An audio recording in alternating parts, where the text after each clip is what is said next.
Growing up, I was convinced that I had ADHD. I first found the term through a Niga Higa video on his experience growing up with it, and I felt more understood than I ever had in my entire life. I viewed it as an end-all be-all explanation for my incompetence, my acting out, my inability to sit still, focus, or do well in school.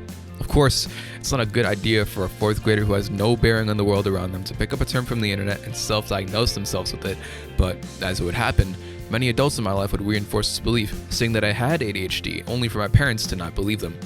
They'd see my incessant foot tapping, my explosive energy, and my poor short-term memory and be convinced. My parents are extremely traditional people, drinking straight from the well of their culture. They don't just respect it, they revere it. They refuse diagnoses, medication, or any Western practices, instead choosing to Skype gurus in India for homeopathic solutions in Ayurvedic medicine. Without a proper support group, my ADHD flourished and my home situation became worse. I thought I was just broken. It took until a mental health breakdown at school for my parents to enroll me in therapy. During my diagnostic tests, I was aware that they were going to try to stick me with ADHD, so I tried to test them. I sat perfectly still and tried to ace every test they gave me. The diagnostic sheet came back, invariably with acute ADHD. I was floored, and I finally believed I had it. The greatest agony for someone with ADHD is to sit down and do nothing, which my parents surprisingly used to great effect without them realizing it. During 6th to 8th grade, whenever my dad was in a rage over something that he picked a fight over that day, he'd tell me to sit and meditate in front of God and ask him to forgive me for being such a failure. He set a timer in the kitchen, and I'd sit there, fuming and upset, hating God for giving me a family like this.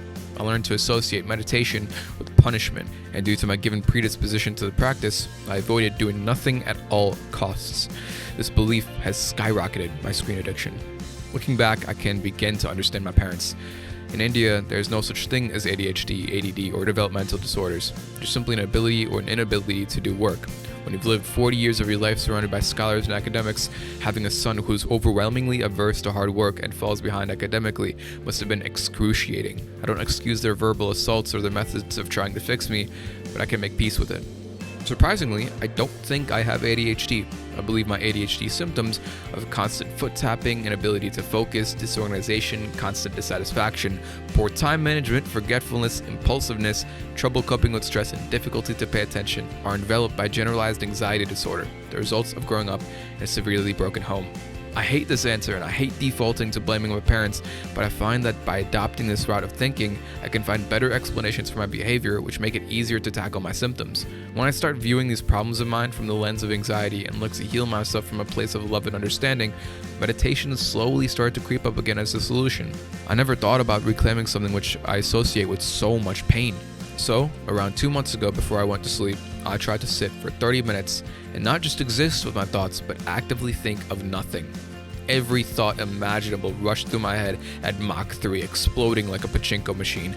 I was terrified and obsessed with every feeling I had in my body, and I realized how easy it was for me to get lost into nothing. This was the most difficult thing I had ever done in my entire life. Then, when I made the smallest semblance of progress, I was flooded with memories of my worst failures, regrets, angsts, causing me to snap out of it and grab my phone to try to distract myself. My addiction had won. Something had changed. I started to notice that whenever I was waking up on time, sitting at the study, getting ready for the day, my brain would flood itself with the same thoughts that would cause me to fall back asleep and ignore my responsibilities. My anxiety stemmed from a fear of failure, and my lack of preparation for the real world fuels my ADHD symptoms.